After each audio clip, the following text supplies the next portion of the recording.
Chacun est connecté à une dimension. Personne n'est neutre.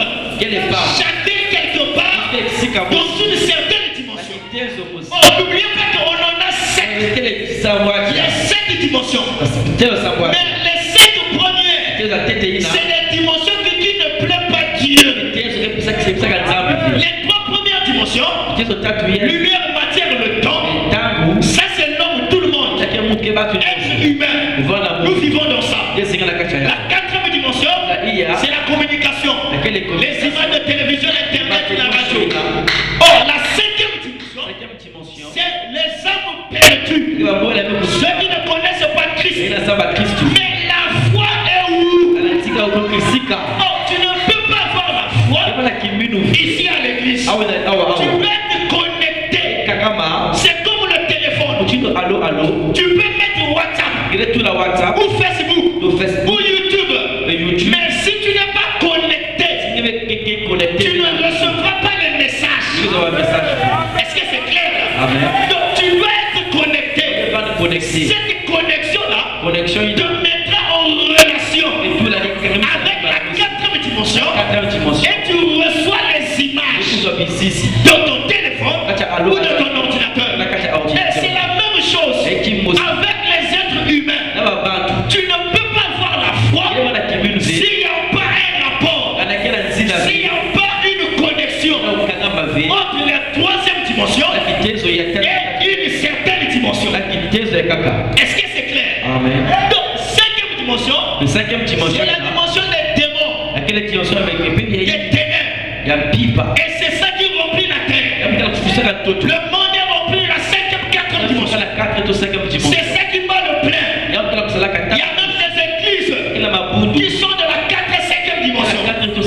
Des églises où le diable est assis. Parce que partout le diable est assis, vous êtes sous l'influence de la 5e dimension. Amen. Maintenant, après la 5e dimension, nous avons la 6e dimension. Et la 6e dimension, c'est là où vont les sauvés.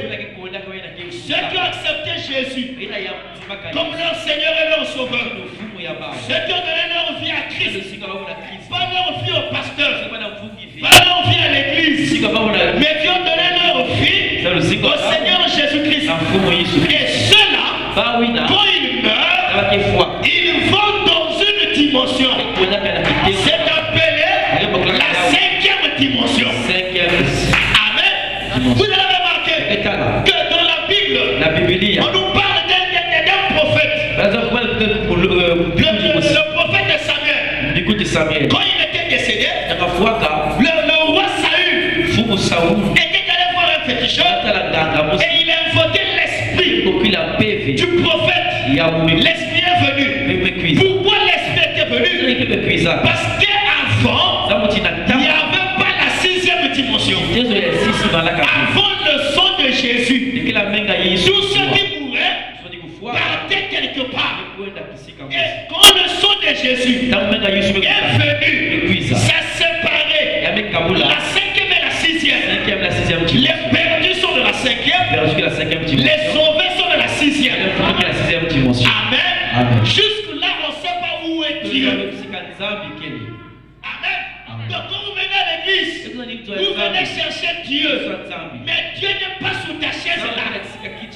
Dieu n'est pas là où tu es assis. Dieu est quelque part. Vous allez voir des gens rentrer à l'église, sortir tel qu'ils étaient rentrés. Parce que tout ce qui l'intéressait, c'était la vie du prédicateur. C'était les paroles du prédicateur. Il n'était que dans la 3e dimension. Il n'est pas rentré dans une autre dimension. Vous allez remarquer, il se peut que le prédicateur prêche. Avant qu'il ne dise une chose, toi tu captes ça dans ton esprit. Que le prédicateur va dire ça. Il va dire ça. Il va arriver ici. Mais qui t'a dit ça?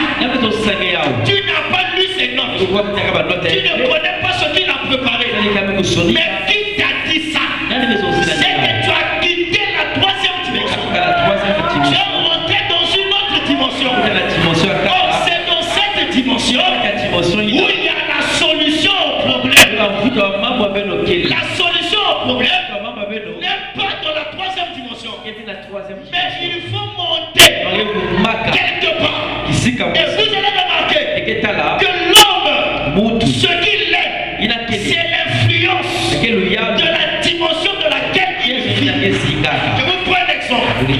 Prenez quelqu'un qui revient des États-Unis, qui vit aux États-Unis. Là, quand il vient en Afrique pour s'installer, les premiers moments là, il sera plus en contact avec ses amis des États-Unis. Même un autre exemple, quand nous déménageons, tu quittes une maison, tu rentres dans une autre maison, tu vas constater c'est comme si ton esprit est resté là-bas. Et ça prend du temps pour que ton esprit s'installe dans la nouvelle maison. La première nuit, tu vas sentir c'est comme si tu n'as pas bien dormi. C'est comme si ton esprit était éveillé. C'est que tu es connecté à là où tu vas, tu reviens. C'est exactement ce qui se passe avec le monde des dimensions. Quand vous voyez quelqu'un avec des réactions de la parole, ça veut dire qu'il est connecté au monde où vit la parole. Amen. Je me rappelle même, quand je venais d'arriver à Pointe-Noire, je n'avais pas des amis ici. Tout le temps, j'étais avec mes amis au téléphone. Les amis de Brazza. Mais plus je mets du temps, plus vous sentez, c'est comme si vous vous déconnectez. Plus tu t'installes dans une ville, plus tu te déconnectes des amis que tu as laissés. C'est exactement ce qui se passe avec le monde des dimensions. Si vous ne maîtrisez pas ça, tu peux penser que tu es influencé par Dieu alors que tu es influencé par le diable. Amen. Alors la sixième dimension, vous êtes